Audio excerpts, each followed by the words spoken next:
The Atlantic wind sliced through the fading morning mist as a silver sedan rolled to a halt at the main gate of Naval Support Base Sentinel Harbor. Floodlights buzzed overhead, reflecting off the pale blue of the woman's eyes as she stepped out. Steadying the strap of a heavy duffel on her shoulder, she wore worn jeans, a washed-out navy hoodie, and boots marked by long miles, nothing official enough to draw attention. The guard in the booth didn't bother standing. He scanned her ID, glanced at the name, and waved her through. Behind him, two Marines lounged against the concrete barrier with coffee in hand, trading quiet jokes. Another logistics transfer, one snickered. Hope she files faster than the last one. Laughter drifted after her as she crossed into the base, wind sweeping strands of hair across her face. She didn't respond. She didn't even turn. Instead, she walked with the measured calm of someone absorbing every detail of a place she already knew too well. No one had any idea who she really was. The new girl wasn't a clerk at all. She was Rear Admiral Leah Monroe, Sentinel Harbor's incoming commanding officer. Before we begin, remember to subscribe to Military and Veteran Stories for more real accounts of service and sacrifice. And tell us in the comments where you're watching from. Leah Monroe had spent more than half her life in uniform. Yet she walked into Sentinel Harbor that morning looking like any worn-out traveler jeans, an old hoodie, and a single duffel containing barely a fraction of the awards she'd earned. The rest medals, commendations, plaques etched with her name, remained locked in a box back in Norfolk. Souvenirs of nights she'd rather forget. Rear Admiral Leah Monroe, the youngest admiral in the fleet's history. The officer who guided a strike group through a deadly Persian Gulf choke point and brought every ship home. The strategist whose Pacific operations turned near catastrophes into classified successes. Senior officers knew her name. Sailors swapped stories about her like she was a storm that passed through and left calm water behind. But none of that appeared on the cheap. Plastic badge clipped to her hoodie. Administrative transfer. Read a label she had chosen herself. The sedan pulled away down the main road, leaving her alone as she walked the sidewalk beside the chain-link fence. Wind from the sea carried the distant clang of shipyard metal. She passed a cluster of junior sailors at a smoking area.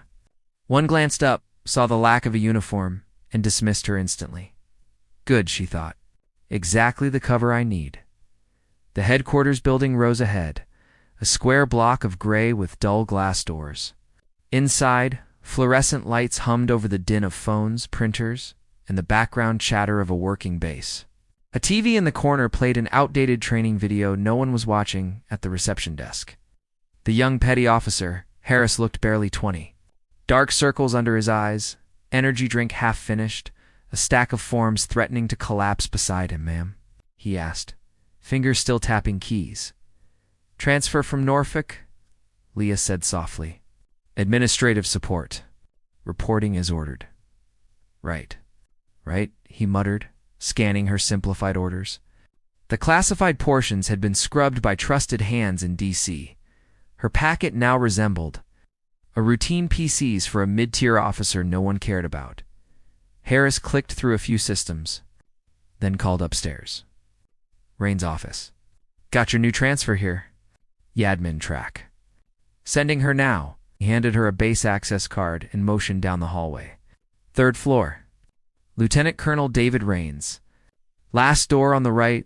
"Thank you," Leah said. But he was already answering another ringing line. The elevator groaned upward. Leah stared at her reflection. No rank, no insignia, just the tired face of a woman who'd spent too many nights in emergency-lit command centers, waiting to learn which voice would never return. Those ghosts were the real weight she carried. The stars that followed only made them harder to forget. On the third floor, the hallway stretched long and pale, lined with doors and corkboards cluttered with outdated flyers. A family fun run, postponed 3 times. A resilience workshop no one cared to remove. She knocked on the last door. "Come in," a weary voice called. Lieutenant Colonel David Rains sat behind a desk, drowning in paperwork stacks, leaning dangerously. Coffee cooling beside him. Though exhausted, his uniform was crisp, ribbons straight, posture rigid. He finished stamping a form before finally looking up. You the transfer? He asked. Yes, sir, Leah replied. Administrative support. Reporting as ordered. He skimmed her sanitized orders, nodded once, and reached for another folder.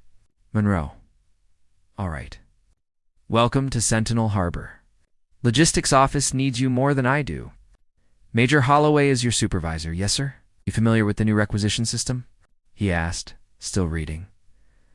I have some experience. Good, it's a mess. We're months behind. Motorpool's furious, comes is limping, and higher headquarters is breathing down my neck. Just don't quit in the first month. Holloway is sharp, but hanging by a thread. A faint smile touched Leah's lips. I don't quit easily, sir. This time he actually looked at her. Curiosity flickered, then vanished. Logistics is down the hall. Room 23. She nodded, smaller than the polished Admiral's nod she used to give in war rooms.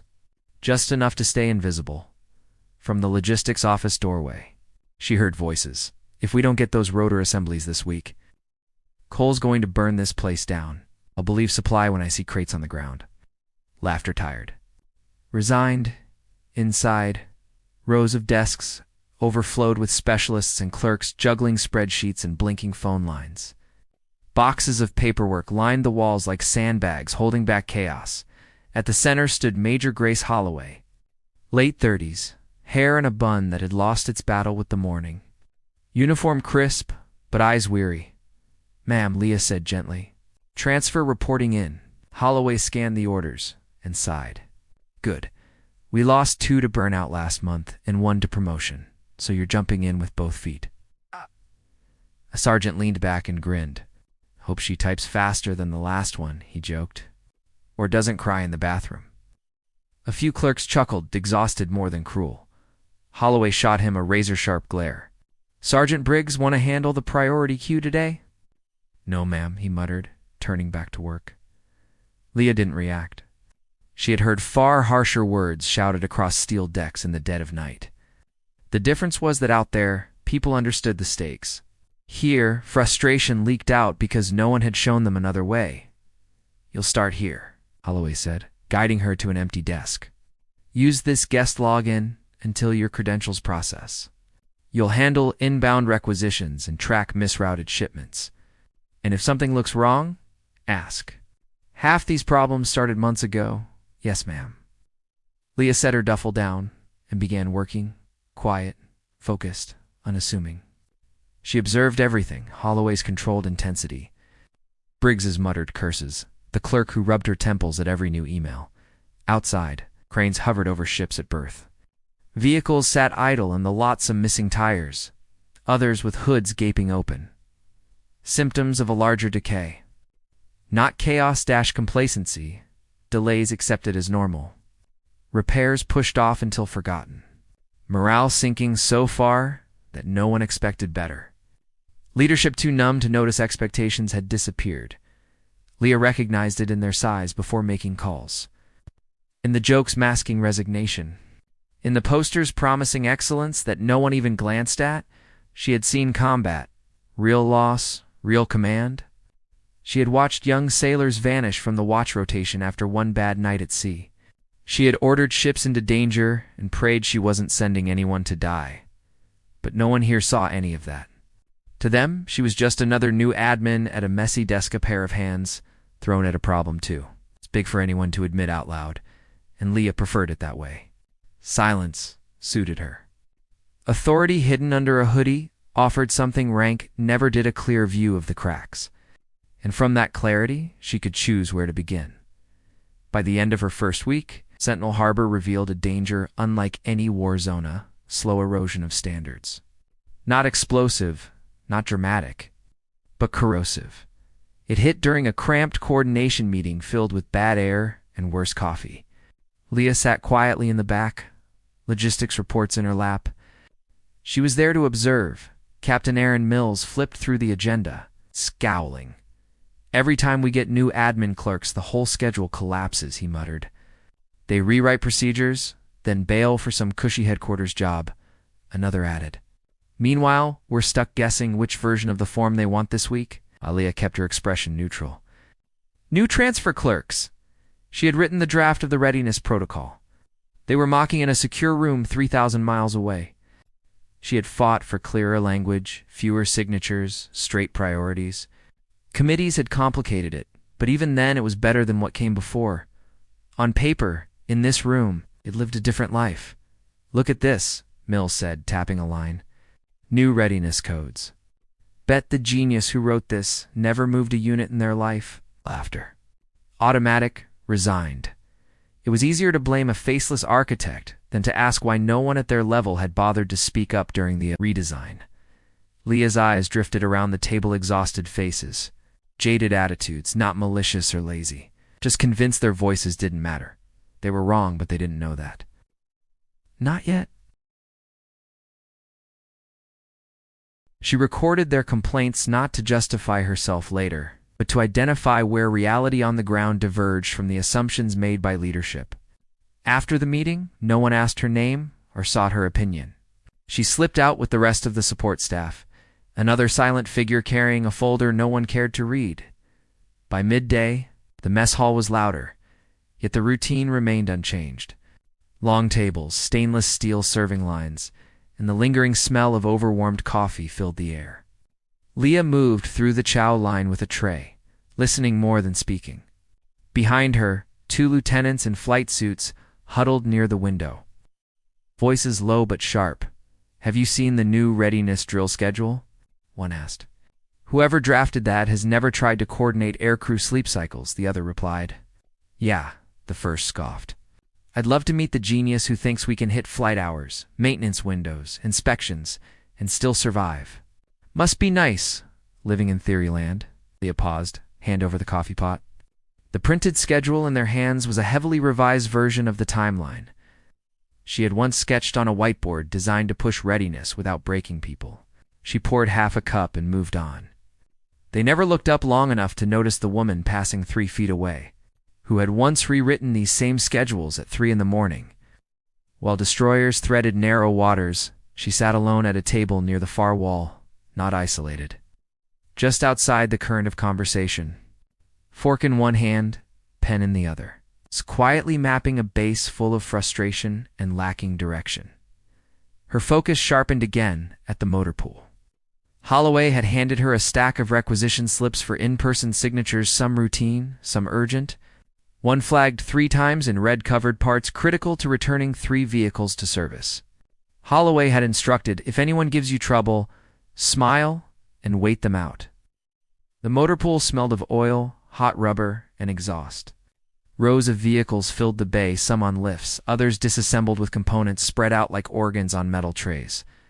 Staff Sergeant Riley Cole moved efficiently among them, clipboard in hand, grease streaked along his forearm. He barked instructions to a private for using the wrong torque setting. Once the reprimand ended, Leah stepped forward.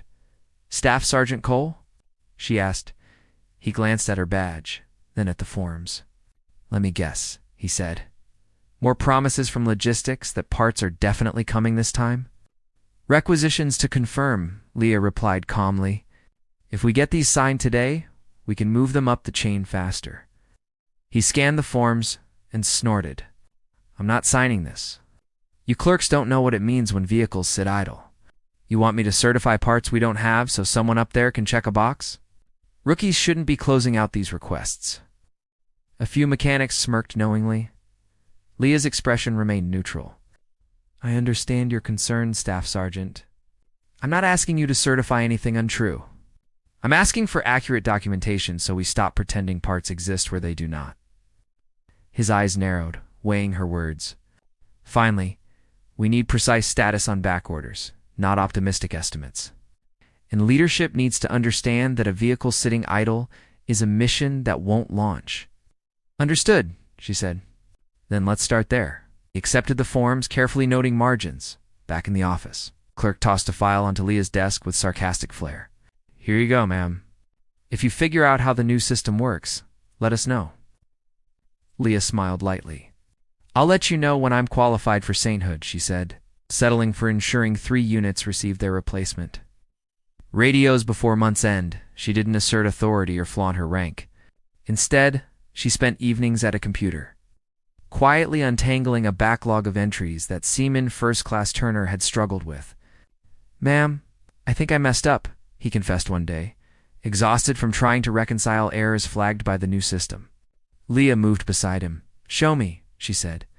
Hours passed as she traced error patterns, cross-referenced the training manual with system behavior, and built a checklist for Turner. By midnight, the worst of the backlog was under control. "Thanks, ma'am," Turner said, grateful. "You're better at this than you think." "The system just didn't give you a fair start," Leah replied softly. At the communications hub, she observed the consequences of unresolved errors. Sergeant First Class Daniel Pike explained that half of their primary relay gear was past replacement. Backups cannibalized from older systems. Requests for parts vanished into bureaucratic queues, leaving them vulnerable. Leah documented every need, not as a clerk, but as someone quietly assembling a picture of how the base might fail under pressure. Word spread that the new logistics transfer didn't roll her eyes, asked the right questions, stayed late, and listened. Slowly, the office tone shifted. Laughter and ridicule gave way to puzzled curiosity. How did she know procedures from Pacific shipboard systems? How did she handle both high-level diagrams and the smallest mechanical detail? How did she treat a junior sailor's data error with more care than most officers gave a full report? No one had answers. They only knew she didn't fit their mold. Late that night, as the base fell silent under the Atlantic wind, Leah walked the perimeter near the flight line. A sergeant stopped her. "Ma'am, hold up. You're not cleared this late." She handed him her ID, Administrative Transfer. Section 7, Paragraph 2. "Security Operations Manual, Late-Night Inspection Exemptions for Command-Designated Observers," she recited. The sergeant blinked. "You know that by heart." "Regulations are only useful if remembered," she said softly. He stepped aside. By morning, rumors circulated. The new transfer had a tattoo reserved for officers who had commanded ships, spoke fluent Japanese, quoted security regulations verbatim, and seemed to observe everything with the insight of a commander inspecting her deck. That afternoon, storm swept over Sentinel Harbor. Rain blurred the outlines of ships, yet the work continued. Phones rang, printers jammed, requisitions crawled through the system. Holloway stood over Leah's desk. "We have a supply aircraft inbound tonight," she said. "High-priority mission kits, communications replacements, parts Cole's been asking for. If weather holds, it lands just before midnight. If it turns, we lose another week," Leah said quietly. Holloway nodded. One more missed delivery, and inspectors would swarm the base. By evening, the storm fully hit. Rain drove horizontally against the windows. Lights flickered, yet Leah stayed late, ensuring every document and part was properly accounted for. A descending alarm sounded, primary communications lost. Leah moved immediately, navigating the corridors through flickering lights, storm pounding outside. In the communications hub, screens flickered red and yellow as Sergeant Pike explained that a power fluctuation had crippled the primary array. Leah took it all in. No promises, no authority displays. She simply assessed, recorded, and prepared to solve the problems before the storm exposed them. The backup system, already pieced together from scavenged parts, was struggling under the load. Data from the incoming aircraft's transponder flickered in and out, like a heartbeat lost in the dark. "Status?" Holloway asked. Pike rubbed a hand across his face. Primary antenna took a hit. Not a direct strike, but the surge fried one of the critical components. "We're trying to route traffic through the backup chain, but it's choking. The tower's contact with the supply aircraft is intermittent. They hear us sometimes, sometimes not. If communications fail, they'll divert or wave off. This isn't something that can be fixed quickly." A young airman at the console spun in his chair, eyes wide. "Ma'am, the system's mislogging ground vehicles too. The storm scrambled, the tracking updates positions aren't making sense. If we have to get emergency vehicles to the runway, we'll be guessing who's where."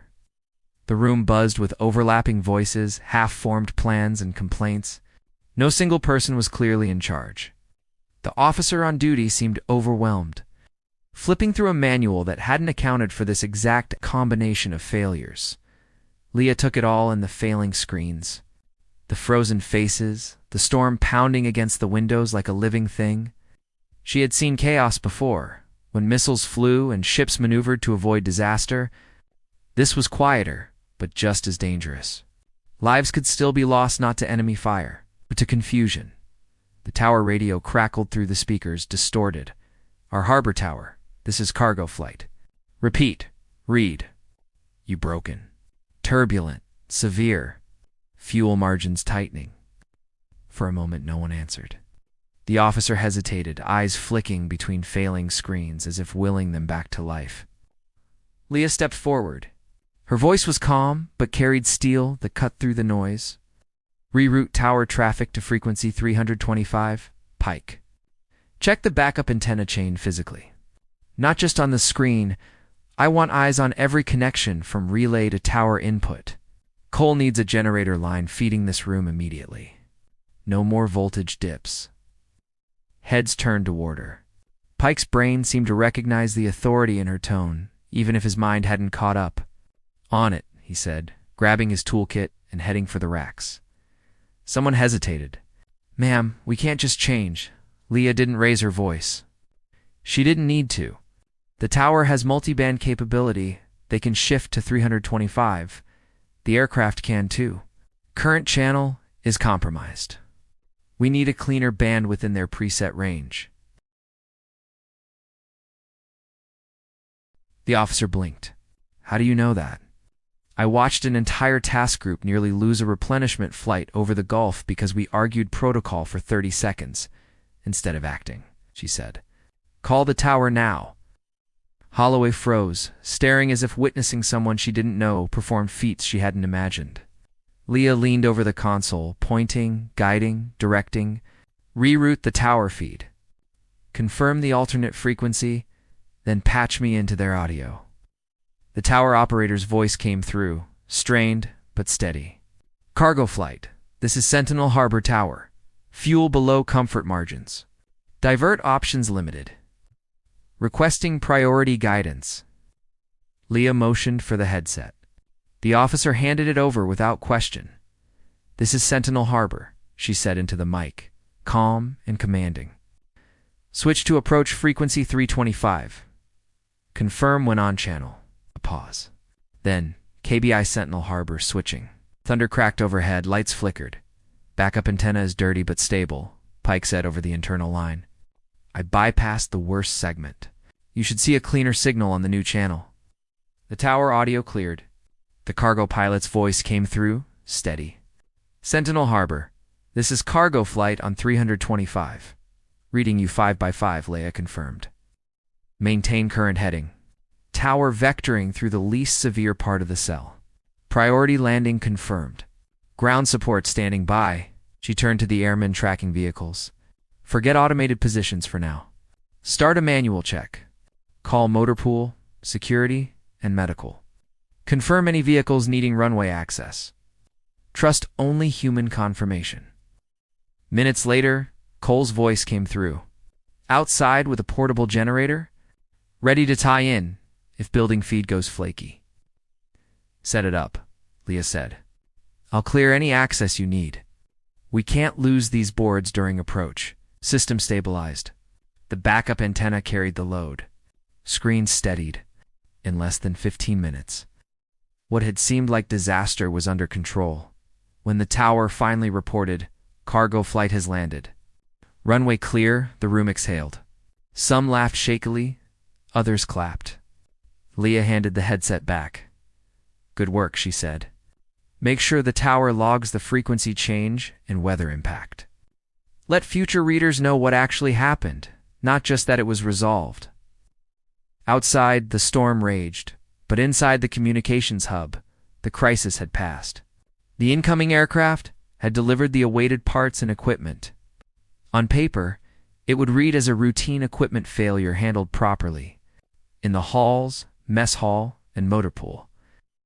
A different story was spreading, the story of the new transfer who commanded like a battle group leader rather than a clerk. By dawn, the storm had passed. The base stood in formation under a perfect blue sky. Rumors swirled about the transfer who had taken command so decisively. Then, a figure appeared in full dress whites. Admiral Starr's gleaming rear. Admiral Lee Monroe. Recognition spread across the parade field like wildfire. Those who had underestimated her now saw the truth. She addressed the formation. Calm, measured, deliberate. I spent my first week here as a transfer clerk. No rank, no uniform, just a name on paper. I saw systems that made good people look like they were failing. But I also saw people who cared, who fixed what they could, who showed up every day. She called forward Major Holloway, Staff Sergeant Riley Cole, and Sergeant First Class Daniel Pike, recognizing their decisive action during the storm. Each received new responsibilities and public recognition. From this day on, we fix problems before they become excuses, she said. The words echoed across the parade field, and the base responded in unison. Boots struck the ground, salutes snapped, and the Navy M carried across the water. Respect replaced doubt. 6 months later, Sentinel Harbor had transformed. Warehouses ran like clockwork. Maintenance was precise, logistics seamless. Leadership was respected, not feared. Staff were motivated not by orders, but by pride and example. Monroe's quiet, steady authority had remade the base not through fear, but through integrity, humility, and relentless attention to truth. Sentinel Harbor was no longer just a naval installation. It was a family of excellence, and those who had once underestimated her carried the lesson forward. Real leadership doesn't demand respect. It earns it.